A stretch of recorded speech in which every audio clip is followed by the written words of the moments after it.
So apparently I didn't get the memo that the last episode of Agents of S.H.I.E.L.D. was actually the mid-season finale, and there was going to be a 3-week break in between episodes. I definitely need to check Wikipedia more often.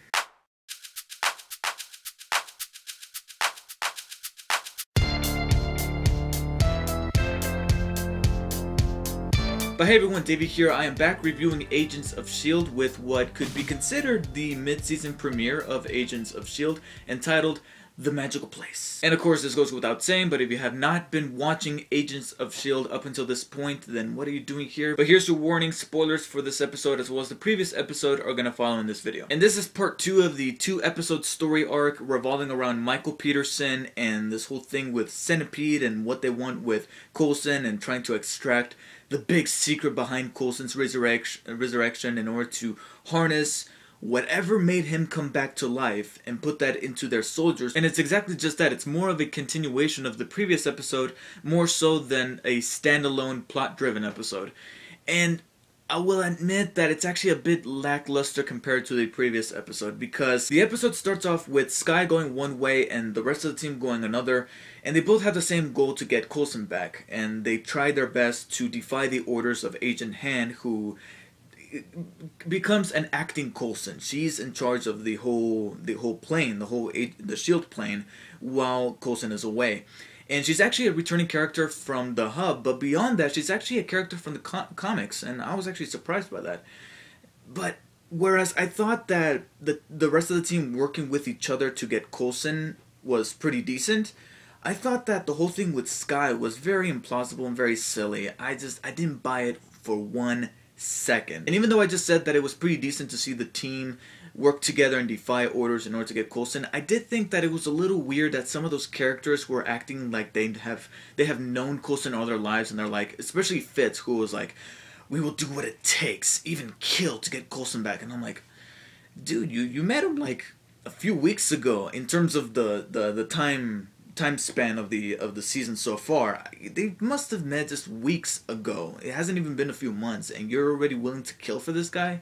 Especially with all the face-to-face time that you guys have shared. I just didn't buy that necessarily, and I thought that was a little overdramatic. Now, if this kind of situation was playing out later on in the season, or even in the second season, if there was ever to be one, then I would buy that even more, because they have been spending an awful lot of time with each other, and they have gotten each other's back, and they have gotten enough time to get to know one another and develop as characters. But because we're barely halfway through the season, I didn't buy that necessarily. But eventually they find Coulson in this deserted area where that guy, whose name I can't remember, and Reyna, his assistant, have taken Coulson to probe his mind in order to find out the big secret. What was it that brought him back to life? And earlier in the season I said that that guy, that villain that Reyna worked for, was a pretty good villain.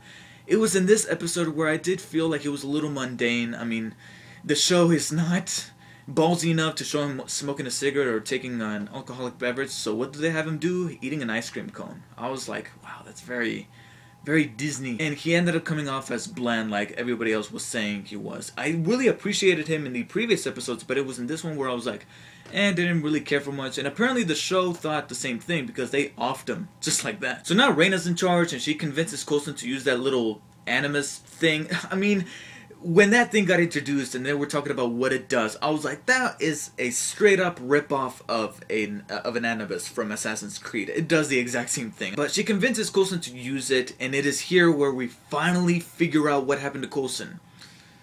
At least part of it anyway. Which is again one of my big complaints. They once again withhold information from us, and they show us more than what we were expecting, at least what I was expecting, because I thought that image of Coulson having his brain picked with this machine was actually kind of freaky. And what made it more freaky is that I really like Coulson, and this episode amplified that through Clark Gregg's performance. I thought he gave a really good performance, especially in the scene where he's talking to Reyna. He's all beaten up, and he's starting to tear up, thinking about his old girlfriend when Reyna brought her up.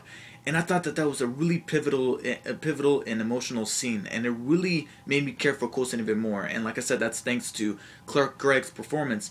And that just made that image of having his scalp and his skull taken off and his brain getting picked at all the more graphic for me. But before we can know any more, the team comes in and saves him. And this is actually one of the rare moments in the show where I'm like, could have given him like 5 more minutes so that we can finally know everything instead of just a portion of it, because even by the end of this episode I didn't feel like they explained everything. We still don't know why Nick Fury was doing that. I mean, sure, the doctor in the car says that they were trying to bring him back to the person he once used to be because they didn't want him to be that thing. We don't know what that thing is. We don't know exactly what made Coulson so special for Nick Fury that he needed to do that procedure on him. And among that, we put in some more secrets. How did Reina know about some of Coulson's personal details, especially with that that old girlfriend?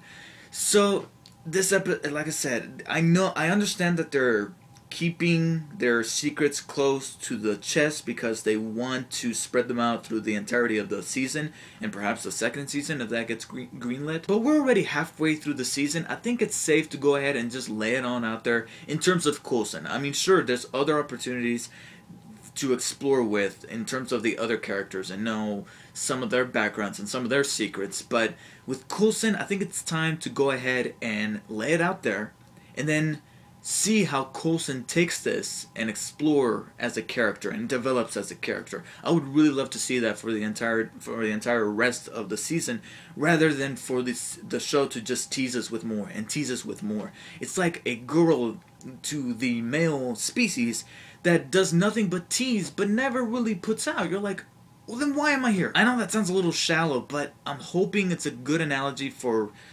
guys to connect with. And girls, if you're watching my videos, then just flip that around. A guy who teases a lot but never really, goes the way that you want him to. However, what I thought was kind of sad was that it wasn't until we cut back from commercials to the very last scene of the episode in which I thought, oh yeah, I remember him. The ending scene finally reveals what happened to Michael Peterson, and long story short, he got blown up. He lost his leg, he's a bit burnt, even though there were certain parts of his body that were completely unscathed. And of course, you can kind of put the blame of that on the whole centipede healing factor, if it does have a healing factor. But I did think it was a little weird that he just had some patches on his arm of burnt areas, whereas the rest of his pecs and his shoulders were completely, like I said, unscathed. And I was like, okay, that's very convenient. However, what I did think was a very, very neat twist, and a nice little cliffhanger at that, was the big reveal that he has been injected with a mechanical eye like the other soldiers have.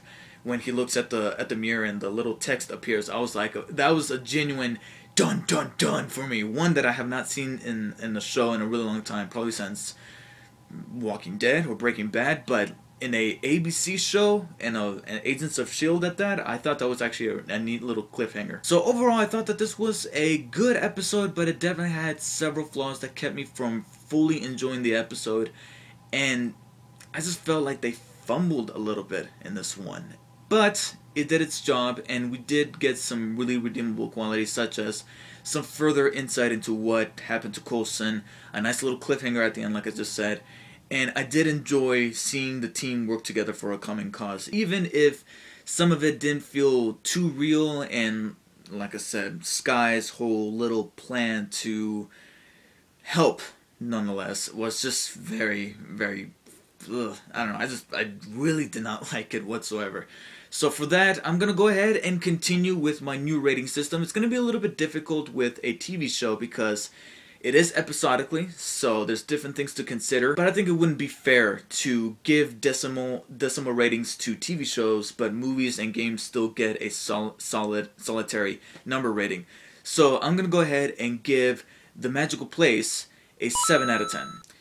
Not one of the best episodes, but passable in my opinion. Thank you guys for watching. Be sure to tune in next week because I definitely know that there's going to be a new episode next week. I looked it up on Wikipedia. There's going to be another episode of Agents of S.H.I.E.L.D. next Tuesday, so you will definitely catch me next week talking about Agents of S.H.I.E.L.D. But until then, take care guys. I'll see you guys in the next one.